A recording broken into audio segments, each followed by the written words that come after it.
다 연말이 되면 대학 우리 교수분들이 올해의 사자성어 이렇게 정리를 합니다. 아마 들으신 분도 계실 텐데 올해의 사자성어로 도량발호라는 사자성어를 선정했다고 합니다. 내용이 좀 어렵죠?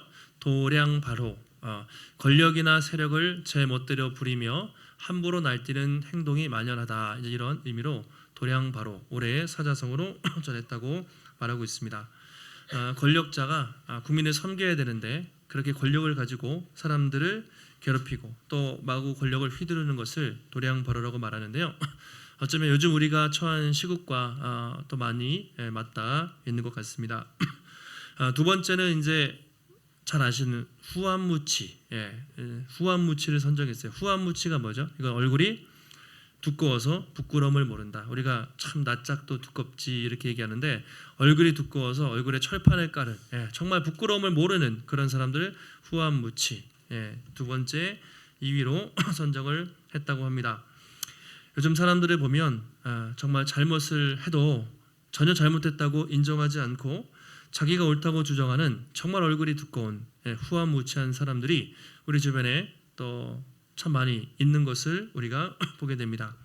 그러니까 우리는 연말에 안 그래도 바쁜데 나라가 여러 가지로 또 혼란스럽고 이 혼란스러운 상황에서 또 정말 부끄러움을 모르는 후한무치한 사람들이 판을 치는 이 세상에서 과연 정의가 무엇인가, 그리고 과연 하나님의 백성으로 어떻게 살아야 되는가, 그런 고민을 하게 됩니다. 그런 점에서 오늘 예레미야를 통해 주신 이 토기장이의 비유는 우리에게 또 주는 중요한 교훈이 있습니다. 자, 오늘 말씀의 배경을 한번 설명을 드리겠습니다. 배경을 좀 이해하셔야 되는데요. 예레미야라는 선지자는 아실 텐데 이 사람이 활동할 당시가 주전 예수님 오시기 600년 전쯤에 활동을 했었습니다. 그때는 이제 이스라엘이 북쪽은 이스라엘, 남쪽은 유다 이렇게 불렀는데 북이스라엘은 이미 아수르에게 멸망을 당한 상태였습니다. 다 10지파였죠. 10지파는 다 없어졌고 유다, 베냐민, 남유다만 남아 있었는데 그것마저도 아주 위태로운 상황이었습니다. 예레미야가 통치할 때 여호야 김이라는 왕이 있었는데 아주 악한 왕이에요. 성경을 막 면도칼로 찢어버리는 막 그런 왕이었는데 그 왕이 통치할 때 바벨론이 아주 강력했습니다. 그래서 언제든지 유다를 집어 삼키려고 그렇게 호시탐탐 노리고 있는 그런 상황이었습니다. 하나님은 그렇게 절박한 상황에서 빨리 유다 백성들이 회개하고 돌아올 것을 그렇게 원하는 마음으로 오늘 이 비유를 주십니다. 그리고 이 비유의 핵심은 나는 토기장이고 너희는 진흙이다. 그러니 나의 주권, 내가 너희를 살릴 수도 있고 망하게도 할 수 있으니 나에게 빨리 돌아오라. 나의 주권을 인정하고 속히 나에게 돌아오라는 그런 메시지를 주고 계시는 것이죠. 2절 보시면 이렇게 말합니다. 너는 일어나 토기장의 집으로 가라. 내가 어떤 말을 알려주겠다. 그렇게 말씀을 하십니다. 이제 왜 예레미야가 바쁠 텐데 토기장의 집에 가서 일어나는 일들을 보여주셨을까요? 현장 학습이에요. 실물 교육. 우리가 어떤 지식으로 배우는 것보다 직접 거기 가서 보고 듣고 느끼면 확실히 알죠. 그래서 체험 학습을 가는데 예레미야에게 그런 현장 학습을 시킨 거예요. 예수님도 제자들에게 비유로 쉽게 설명을 많이 하신 것처럼 유다 백성들의 상황을 이 토기장이의 사건을 통해서 하시고자 했던 것이죠. 토기장이의 집에 갔습니다. 무슨 일이 일어났냐면 3절과 4절에 농로로 일을 하고 있다 돼 있어요. 농로, 물레, 요즘 말로 물레라고 말해요. 돌아가는 물레에서 일을 하는데 4절에 이렇게 돼 있죠. 진흙으로 만든 그릇이 토기장의 손에 터졌습니다. 막 이렇게 토기를 막 굽다가 이렇게 뭔가 형상이 막 이렇게 깨졌겠죠. 터지니까 그가 그것으로 자기 의견에 좋은 대로 다른 그릇을 만들었다, 이렇게 말하고 있습니다. 그 상황을 한번 떠올려 보시기 바래요. 물레는 저도 본 적이 없는데 그냥 영화나 드라마에 보면 이렇게 돌아가잖아요. 옛날에 사랑과 영혼, 그거 되게 옛날 영화인데 거기에 이제 주인공이 이렇게, 요새는 전기로 윙 돌아가니까 이렇게 만들 텐데 예전에는 발로 이렇게 아마 밟으면, 옛날에 재봉틀도 밟으면 뭐가 툭 돌아가는 것처럼 물레를 한쪽 발로 밟으면 이렇게 돌아가겠죠. 그러면 이제 진흙이 돌아가면서 이렇게 빚으면서 토기가 이렇게 아름답게 빚어지는 것이죠. 그런데 어찌된 영문인지 하다가 주인의 마음에 안 들었던 것 같아요. 야, 다시 만들어야겠다 싶어서 그 진흙을 읽어서 다른 그릇으로 만들었다. 이제 그 상황을 예레미야가 보게 된 것이죠. 여기서 중요한 것은 토기장이가 자기 의견에 좋은 대로 마음에 안 들었던 거예요. 다시 새롭게 만들었다는 것입니다. 중요한 것은 주인의 마음이죠. 그릇이 주인의 마음에 드는가, 토기장의 마음에 드는가가 중요한데 마음에 들지 않았던 것 같아요. 만약에 여러분 토기장이가 진흙을 만들어요. 진흙으로 그릇을 만들거나 도자기를 만드는데 마음에 안 들었어요. 그러면 토기장이가 이 그릇을 깨버릴 권한이 있습니까? 없습니까? 마음에 안 들면 부셔버릴 수도 있고 다르게 만들 권한이 토기장이한테 당연히 있는 것이잖아요. 예전에 그 장인들이 도자기를 만들면 엄청 심혈을 기울여서 만드는데 우리가 볼 때 멀쩡하는데 자기 마음에 안 들면 조금이라도 마음에 안 들면 어떻게 해요? 그냥 갖다가 깨 부시는 그런 장면을 우리가 볼 수가 있습니다. 그러니까 토기장이가 그릇이 마음에 안 들면 깨서 버릴 수 있는 정당한 권한이 토기장에게 있는 것이죠. 예레미야는 이 상황을 보면서 깨달았을 거예요. 토기장이는 하나님이시고 우리는 하나님의 손에 붙들린 진흙이구나. 하나님은 이스라엘을 살릴, 유다를 살릴 권세도 있고 또 망하게 할 권한이 하나님께 있구나라는 것을 깨닫게 된 것이죠. 다시 말하면 하나님의 절대 주권, 그릇을 만들든 도자기를 만들든 무엇을 하든 주인의 마음대로 할 수 있는 절대 주권이 하나님께 있다라는 것을 예레미야는 깨닫게 된 것이죠. 성경에 보면 이런 비유가 많은데요. 토기장이 비유가 여러 번 나옵니다. 이사야 64장 8절에도 이렇게 말하고 있습니다. 이 말씀 같이 한번 읽어보시겠습니다. 여호와여, 이제 주는 우리 아버지 신이이다. 우리는 진흙이요 주는 토기장이시니 우리는 다 주의 손으로 지으신 것이니이다. 아멘. 하나님 뭐라 그러죠? 주는 우리 아버지시고 우리는 진흙입니다. 주님은 토기장이십니다. 우리는 다 주의 손으로 만드신 것입니다. 라고 그렇게 말하고 있습니다. 저기서 토기장이라고 되어 있죠. 주는 토기장이. 토기장이라는 야짜르라는 이 히브리어 단어가 만들다, 창조하다라는 뜻이 있거든요. 만들다, 흙으로 빚다, 창조하다. 근데 이 단어가 어디 쓰였냐면 그 유명한 창세기 2장에 하나님이 흙으로 사람을 지으시고 생기를 코에 불어넣으시니 사람이 되었다 할 때 흙으로 사람을 지으시고 토기장이 같은 어원을 뜻을 가지고 있습니다. TV나 영화를 보시면 도자기 만드는 과정을 한번 보신 분들이 계실 거예요. 경기도에 가면 도자기 박물관 있죠. 이천이나 여주나 광주, 경기도 광주 이런 데 가면 도자기 박물관, 도자기 마을들이 많아요. 그러면 어떻게 그 진흙을 빚어서 도자기를 만드는지 그릇을 만드는지 잘 설명해 주고 있습니다. 여러분 정말 제대로 된 거, 우리가 말하는 박물관에 있는 뭐 이조 백자, 상감 청자 이런 고려 청자 이런 거는 얼마나 장인이 심혈을 기울여서 만들었겠어요. 진흙을 반죽을 해요.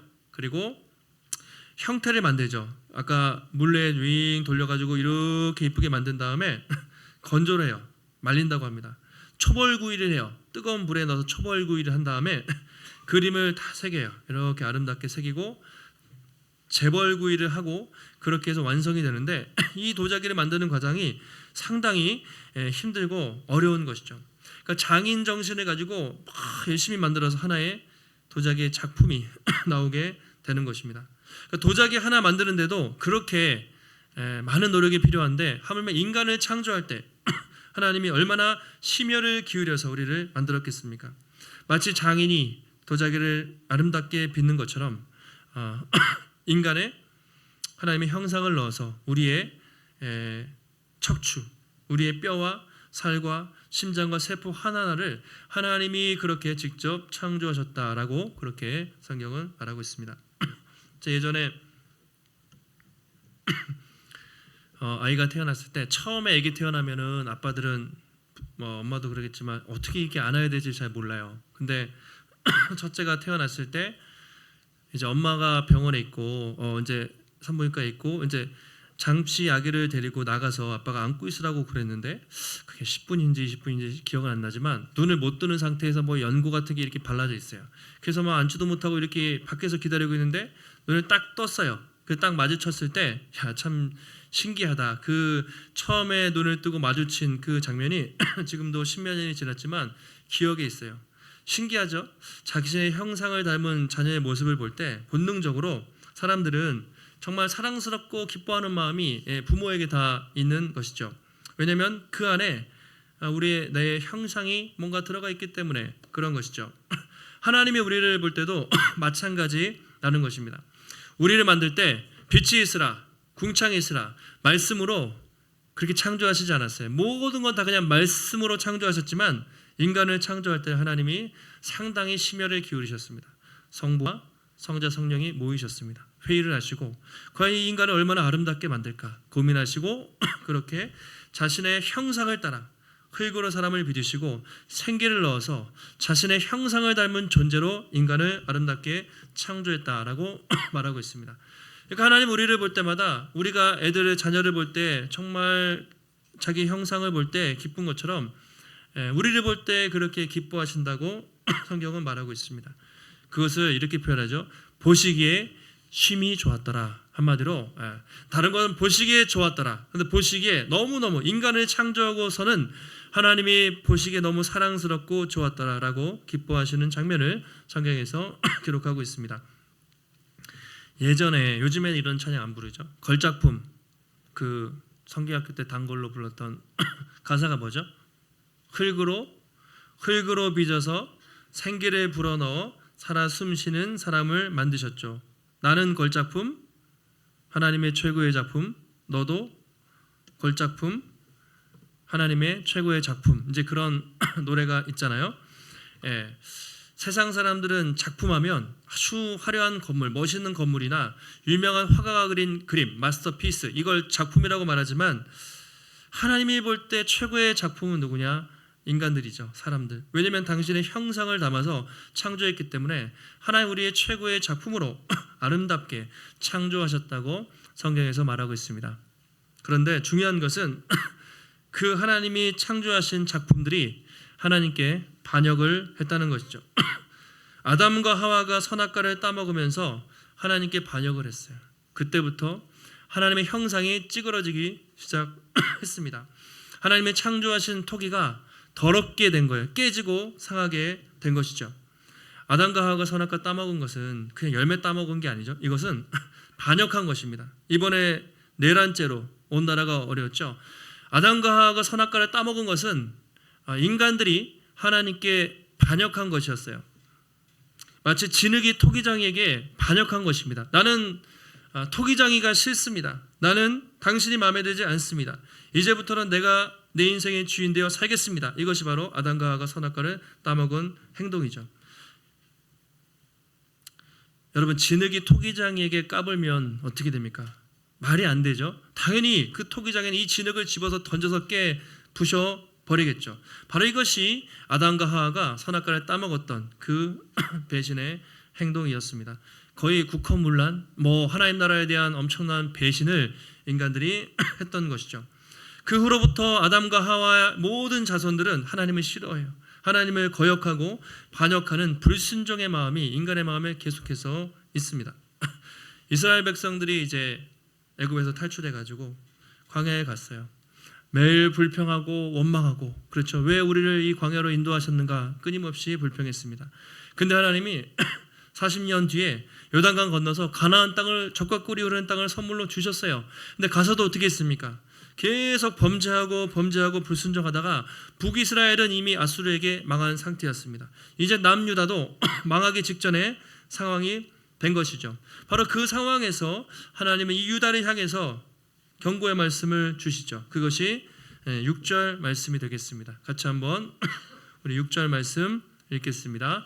이스라엘 족속아, 이 토기장이가 하는 것 같이 내가 능히 너희에게 행하지 못하겠느냐? 이스라엘 족속아, 진흙이 토기장이의 손에 있음 같이 너희가 내 손에 있느니라.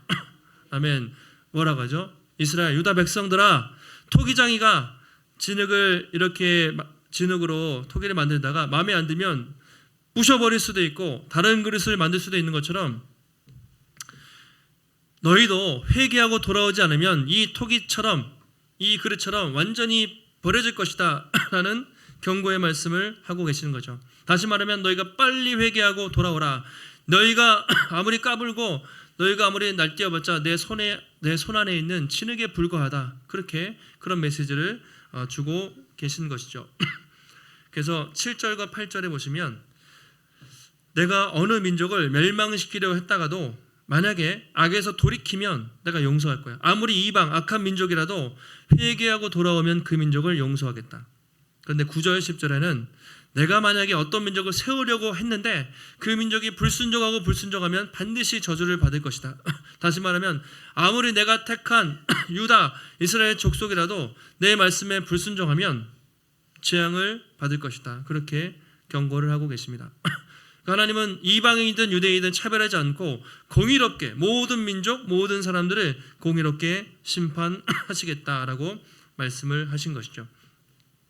그래서 결국 북이스라엘은 하나님 믿고 까불다가 불순종하다가 이미 망한 상태이고 그리고 지금 이스라엘 유다 백성들도 망하기 직전의 상황이 되는 것이죠. 한마디로 최후의 통첩이라고 할 수가 있습니다. 최후 통첩. 근데 이스라엘 백성들은 끝까지 불순종을 했어요. 예. 우리 이 말씀을 보면서 하나님의 그 마음을 한번 생각해 보시면 좋겠습니다. 이 성경 구절의 행간의 의미를 한번 생각을 해 보시면 좋겠어요. 하나님의 마음은 정말 이스라엘을 멸망시키고 무너뜨리는 것인가? 그렇지 않죠. 겉으로는 정말 경고하시지만 그 뒤에는 빨리 돌아오라는 그 메시지가 계속 있는 것입니다. 너희가 지금까지 수도 없이 불순종했지만 이제라도 돌이키면 내가 용서해 줄 것이다. 빨리 돌이키고 회개하라. 그 말씀을 하나님이 하고 계신 것이죠. 요나서를 보면 잘 알 수 있습니다. 요나서. 요나 아주 선민 사상에 찌들어 있는 우리는 택한 민족이야라고 잘못된 선민 사상에 찌들어 있는 요나가 아수르에 가서 회개 전파하라고 말씀을 받잖아요. 당시 아수르는 이스라엘을 괴롭혔던 가장 못된 민족이었고 그 수도가 니느웨라는 곳입니다. 니느웨. 거기 가서 하나님의 말씀을 선포하라는 거예요. 요나가 너무 싫어가지고 도망치다가 고래 뱃속에 잡히고 막 하나님이 계속 끌어와가지고 억지로 하루 가가지고 아수르 니느웨 동네에 다니면서 회개하라고 그렇지 않으면 심판을 받을 것이라고 했는데 놀랍게도 아수르의 왕부터 모든 성경에 짐승들까지 다 회개하면서 돌아왔다고 성경에 그렇게 기록하고 있습니다. 온 민족이 적어도 아수르 니느웨 지역에 있는 수많은 사람들이 회개를 한 것이죠. 그때 하나님이 어떻게 하셨냐면 요나서 3장에 하나님이 그들이 행한 것 그 악한 길에서 돌이켜 떠난 것을 보시고 하나님의 뜻을 돌이키사 그들에게 말씀하신 재앙을 내리지 아니하시니라 이렇게 말씀하고 있습니다.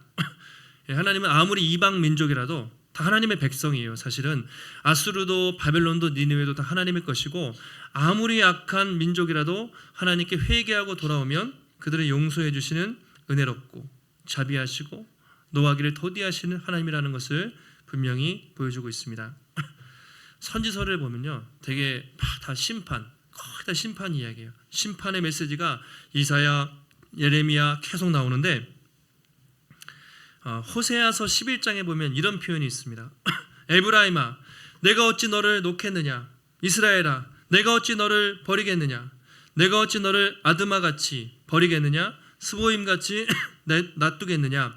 내 마음이 내 속에서 돌이켜서 나의 긍휼이 온전히 불타는 것 같다. 쉽게 말하면 계속 멸망하신다고 하지만 하나님의 본심은 내가 어찌 너희를 버리겠니? 내가 너희 택한 민족인데 어떻게 버리겠니? 내 속에 정말 불타는 것 같다. 빨리 회개하고 돌아오라. 하나님의 본심은 심판이 아닌 것이죠. 심판을 말하는 것 같지만 정말 이제라도 돌아오라 선지자들을 통해서 계속해서 말씀을 주셨습니다. 그렇게 우리가 잘 아는 이사야, 에레미야, 호세아, 아모스 수많은 선지자들을 수백 년 동안 보내셨어요. 근데 북이스라엘은 끝까지 불순종하다가 망했습니다. 남유다도 망하기 직전입니다. 20년 뒤에 망해요. 이 말씀이 선포되고 그러니까 거의 망하기 직전인데 12절에 성경을 보시면 이 유다 백성들이 이 말씀을 듣고 어떻게 반응을 하냐면요, 그들이 말하기를 이거 헛되다. 우리는 우리 계획대로 갈 것이고 각기 악한 마음이 완악한 대로 행하리라.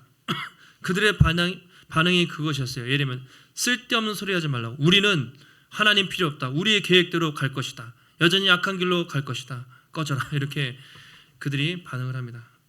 놀랍도록 교만하죠. 그래서 결국 망한 거예요. 그래서 망한 겁니다. 끝까지 하나님께 돌아오지 않고 불순종하다가 예레미야는 나라가 망하고 성전이 다 무너지는 것을 보게 되죠. 예레미야 애가를 통해서 그 슬픔을 예레미야가 노래를 합니다. 그때 이스라엘 백성들은 절망을 했죠. 예루살렘 성벽이 다 무너지고 그 아름다운 성전이 다 깨졌을 때 하나님이 우리를 버리셨구나, 우리 민족은 끝났어라고 그들은 완전히 절망하게 되었습니다. 하나님은 끝난 것이 아니었어요. 잠시 회초리를 든 것이었어요. 하나님이 예레미야를 통해서 이렇게 말씀하시죠. 너희가 망하지만 끝난 것이 아니라 70년 지나면 바로 다시 포로들이 돌아올 것이다. 70년 동안 바벨론 몽둥이를 들어서 회초리를 든 것이지 완전히 망하게 한 것이 아니었습니다. 70년 지나서 에스라, 느헤미야, 스룹바벨 포로 귀환하죠. 그들이 다시 예루살렘에 와가지고 성전도 짓고 다시 하나님을 예배하는 그 내용이 또 그렇게 포로기 이후에 나오게 됩니다. 그래서 두 번째 성전을 스룹바벨 중심으로 해서 스룹바벨 제2성전이라고 말하죠. 근데 그들이 처음에는 또 예배하다가 하나님을 섬기다가 또 불순종을 해요. 그래서 나라가 또 망하고 성전이 무너지게 됩니다. 그리고 학계, 말라기 아시죠? 마지막 구약 말라기 선지자를 통해서 회개를 외치는데 끝까지 안 돌아와요. 유대인들이. 하나님이 침묵하시죠. 400년 동안, 말라기 이후에 예수님이 오시기 전까지 400년 동안 하나님은 그 어떤 말씀도 주지 않으십니다. 우리가 신구약 준강기 역사라고 하는데요, 하나님의 침묵이 계속되는 것이죠. 이스라엘 백성들은 계속해서 메시아를 기다렸어요. 도대체 그 메시아가 언제 오셔서 이 나라를 회복시키는가? 그들은 그 수백 년 동안 메시아가 오기를 기다렸고, 하나님의 때가 되었을 때 누가 오셨습니까? 예수 그리스도가 이 땅에 오신 것이죠. 예수님이 오셔서 여러분 어떤 일을 행하셔야 되겠습니까? 이 나쁜 유대 민족들, 이스라엘 백성들을 완전히 쓸어버리셔야 되잖아요. 공의로 하신다면. 하나님은 그렇게 하지 않으시고 이스라엘 백성들을 용서하실 뿐만 아니라 당신의 아들을 예수님의 십자가에 못 박아 죽게 하심으로 이스라엘 백성들을 용서하시는 말할 수 없는 은혜를 베풀어 주신 것이죠. 하나님은 자신에게 반역한 무리, 이 깨진 토기와 같은 이스라엘 백성들을 그냥 집어 던져서 박살을 내지 않고 예수님의 십자가 위에 달게 하셨어요. 예수님을 대신 죽게 하심으로 당신의 이 반역한 민족들을 용서하시고 새로운 토기로 그렇게 빚어 주신 것이죠. 아들의 죽음으로 말미암아 깨진 토기와 같이 부서지고 무너진 인간들을 새롭게 하시고 죄를 용서하시고 새롭게 아름답게 창조를 하신 것입니다. 성경은 이렇게 말하죠. 그런즉 누구든지 그리스도 안에 있으면 새로운 피조물이라. 이전 것은 지나갔으니 보라 새 것이 되었도다. 그리스도 안에서 새로운 피조물, 새로운 창조라는 말이에요. 재창조하셨다는 말이에요. 원래는 인간들을 다 쓸어버리고 이 더러운 토기들을 다 부셔야 됐지만 예수님이 대신 죽으시고 그리스도 안에서 새로운 아름다운 토기로 인간들을 빚으셨다는 것이죠. 완전히 새로운 피조물이 되었다라고 그렇게 말하고 있습니다. 그래서 바울이 고린도 성도들에게 이렇게 표현하죠. 고린도후서 4장 7절에 우리가 이 보배를 질그릇에 가졌으니 이는 심히 큰 능력은 하나님께 있고 우리에게 있지 아니함을 알게 하려 함이라, 이렇게 말하고 있습니다. 이 보배를 질그릇에, 우리는 그릇이에요. 질그릇은 천한 그릇입니다. 깨지기 쉬운 것입니다. 그러나 그 안에 보물이 있습니다. 누구십니까?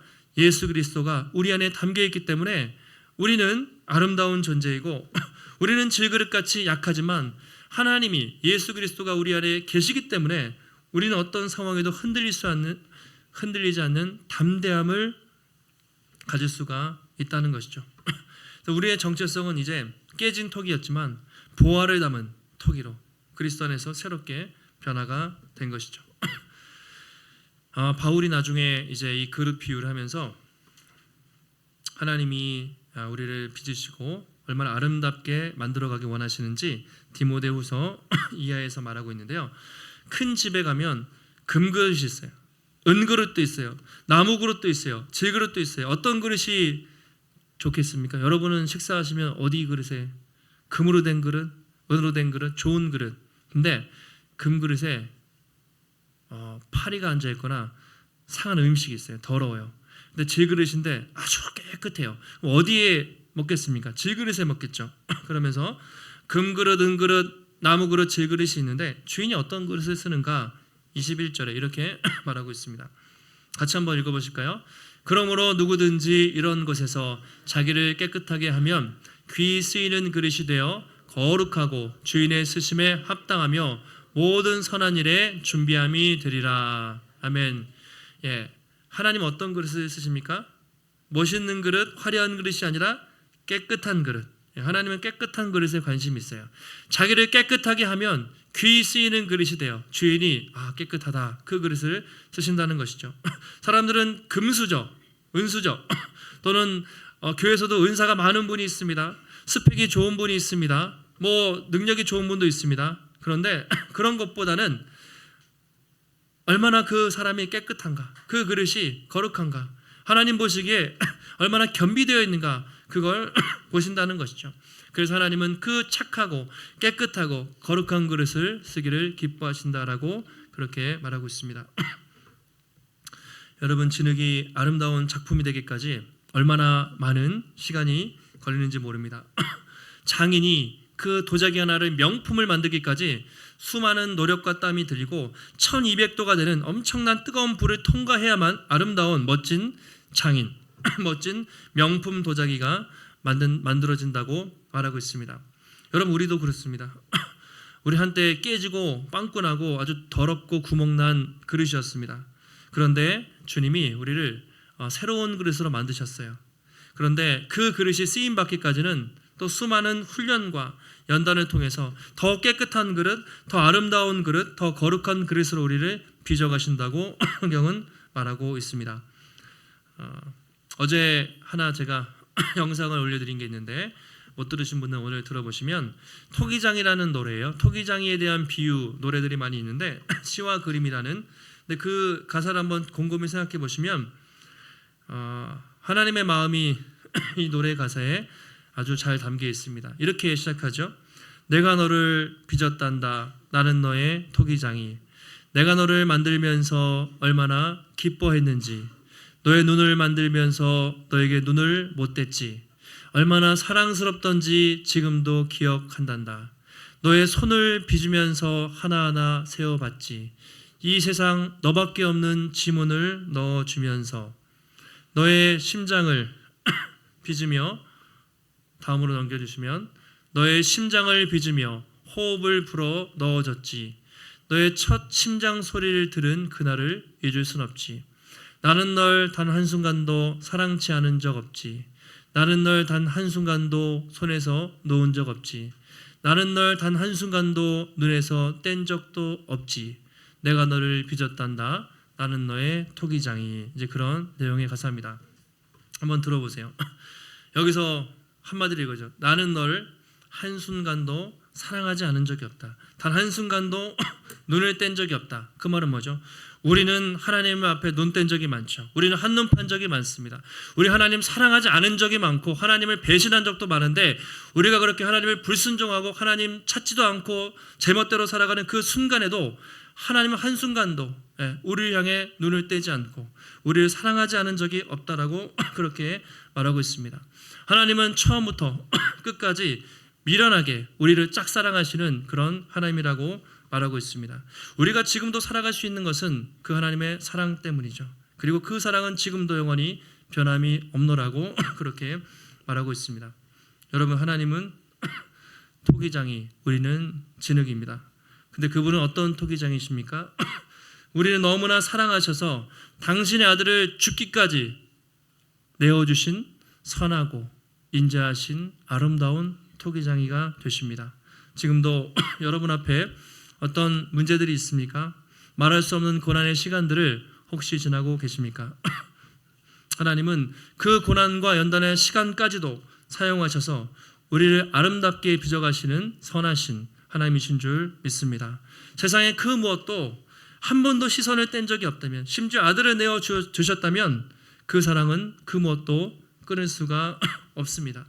한 주간 살아가시면서 이 혼탁하고 어지러운 또 시국과 또 우리의 삶 속에서 날마다 우리에게 눈을 떼지 않으시고 우리와 함께 하시는 이 질그릇같이 연약한 인생을 아름답게 빚어가시는, 우리를 명품으로 작품으로 만들어가시는 그 하나님을 바라보며 하나님의 손에 붙들려서 우리가 거룩하게 준비되고 주님이 쓰시기에 아름다운 멋진 그릇으로 또 준비가 되시기를, 주님께 쓰임받는 복된 삶이 되시기를 예수님의 이름으로 축원합니다. 하나님 감사합니다. 오늘도 거룩한 주일 또 한 자리에 나와서 주님의 말씀을 들었습니다. 하나님, 인간은 너무나 교만합니다. 아담과 하와가 범죄할 때부터 하나님 교만했습니다. 그러나 하나님은 그런 인간을 향해서 하나님 끊임없이 사랑하셨고 이제까지도 사랑하시고 우리 아름다운 그릇으로 빚어가시는 선한 토기장이가 되시는 줄 믿습니다. 하나님, 살면서 하나님의 주권을 인정하지 않고 내 멋대로 내 생각과 계획대로 살았다면 다시 한번 하나님의 주권을 인정하며 내 모든 삶 주께 드립니다. 하나님의 손에 붙잡혀서 아름답고 선하게 준비되어서 주님 쓰시기에 합당한 그릇으로 준비될 수 있도록, 크게 쓰임받는 우리 모두가 될 수 있도록 하나님 인도하여 주시옵소서. 고난의 시간을 지날지라도 이 연단의 시간을 통해서도 우리를 아름답게 정금같이 빚어가실 주님을 바라보며 그 사랑 의지하며 흔들리지 않고 담대하게 믿음으로 나아갈 수 있도록 하나님 붙잡아 주시옵소서. 오늘도 주의 전에 나올 때 우리의 마음과 정성을 다해 귀한 예물 드렸습니다. 드려진 모든 손길마다 하나님 그 마음을 기쁘게 받으시고 주님 축복하시고 우리 인생에 때로는 궁핍과 또 어려움이 찾아올 때마다 하나님 일용할 양식을 주시고 때를 따라 도우시는 은혜로 채우시고 공급하시는 하나님의 놀라운 손길을 경험할 수 있도록 하나님 붙잡아 주시옵소서. 한 주간도 믿음으로 승리케 하시기를 간구하오며 존귀하신 예수님의 이름으로 기도하옵나이다. 아멘.